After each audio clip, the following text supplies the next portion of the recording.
교육 문제의 저희 기본 생각은 그렇습니다. 인재대국이라고 저는 늘 생각을 했습니다. 대한민국이 지금처럼 이렇게 선진국 문턱에 갈 수 있었던 것은 전적으로 교육의 성과라고 저는 생각을 합니다. 그래서 교육이 좀 정말 내실 있고 또 대학 입시 제도도 지금처럼 이런 입시 제도가 아니고 또 좀 열심히 공부하고 열심히 지식을 쌓은 사람이 대학을 갈 수 있는 그런 제도가 되었으면 참 좋겠다 이런 생각을 합니다. 요즘 대학 입시 선발 과정을 보면 현대판 엄서 제도의 그런 그 경향을 띈 대학 입시 선발 방법이 많다고 저는 봅니다. 저는 이야기를 들어보면 입학 사정관제가 과연 그게 공정한 절차냐, 또 대학 현장이 정교조에 의해서 왜곡되고 있는 상황에서 학력 그 부만으로 뽑는 것이 옳으냐, 그것도 저는 상당히 의문입니다. 그래서 어느 후보는 대통령이 되면 교육부를 폐지하겠다 그런 이야기도 하는데, 교육부 폐지를 한다는 것은 정교조한테 교육을 전부 맡긴다는 뜻입니다. 지금 전국의 교육감들 하시는 거 보면 일부 지역을 제외하고는 전부 정교조 출신 교육감들입니다.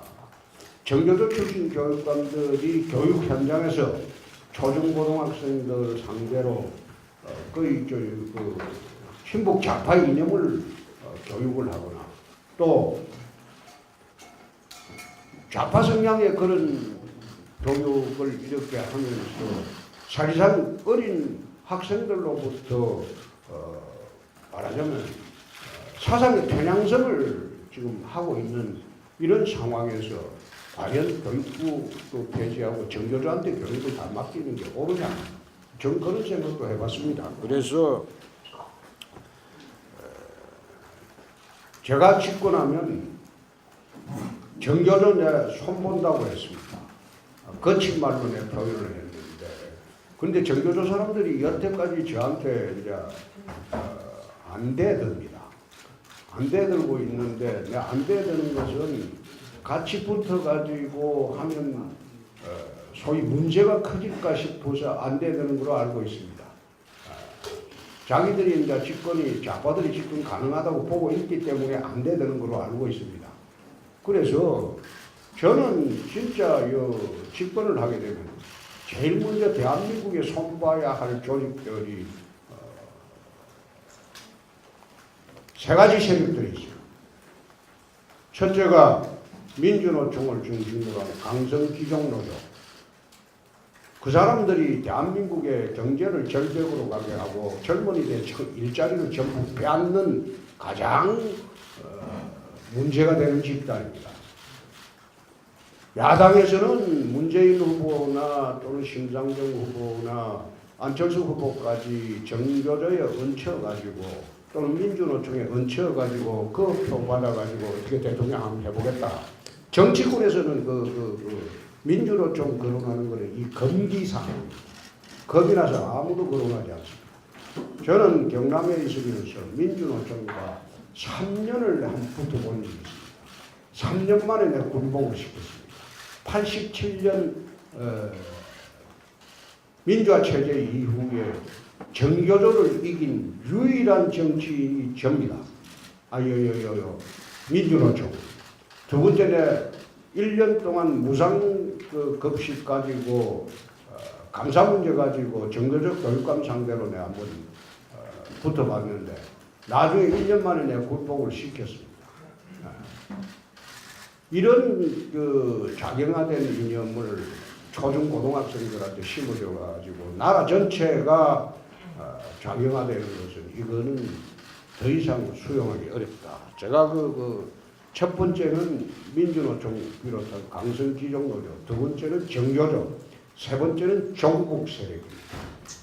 대한민국을 흔들고 있는 종북 세력들이 이제는 아예 커밍아웃을 해가지고 이제 노골적으로 대한민국을 뒤흔들고 있습니다. 그래서 저는 이거는 아니다. 지난번에 국정교과서가 문제가 됐을 때 정교조들이 전국에서 들고 일어나서 조직적으로 방해해서 이게 무산이 됐는데 정부에서 국정교과서 만드는 과정도 내가 보니까 참 미숙했어요. 미숙하고 무슨 그 독립운동도 아니고 숨어서 만드는 국정교과서. 나는 그런 식으로 정부 정책을 하는 것도 비겁했다고 봅니다. 역사 같은 경우에는 적어도 초중고등학교는 국정교과서로 해야 됩니다. 새로 만드는 한이 있더라도 역사의 문제 같은 경우에는 통설을 기반으로 국정교과서를 만들어서 교육을 시키고 대학 가서 반대설이나 이설 그리고 좌파 이념은 대학 가서 학문적으로 논의를 하는 게 그게 맞는 것이지 자라는 학생들한테 처음부터 좌파 이념 교육하고 하는 거 나는 그 잘못된 그 정책이라고 봅니다. 그래서 국정교과서 문제도 정부가 당당하게 대처하지 못하고 숨어서 집필하고 또 집필회가 내놓은 거 보니까 잘못 투성이고 이런 식으로 해서는 저는 안 된다고 봅니다. 그래서 국정교과서 문제 이런 것도 통설을 바탕으로 국정교과서를 만들어서 교육을 시키고 대학에 들어가서 전문적인 역사 교육을 할 때는 반대설이나 이설이나 이것도 다 있을 수 있습니다. 그때 가서 대학 가서는 별도로 학문적으로 논의를 하는 게 맞다. 그래서 제가 집권하면 국정교과서도 한국 사회 통선을 바탕으로 공개적으로 새로 만들어야 됩니다. 새로 만들고 그리고 좌파나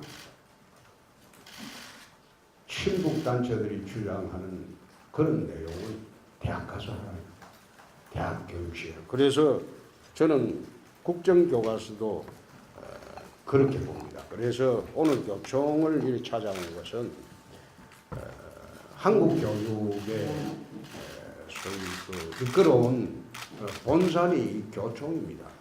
교총이기 때문에 교총의 정책을 중심으로 저희들이 집권할 때는 교육을 다시 한번 세워보겠다. 그리고 저 개인적인 아직 뭐 당에서 공식적인 생각은 아닙니다만은 대학 입시 제도를 편법을 좀 없애보겠다.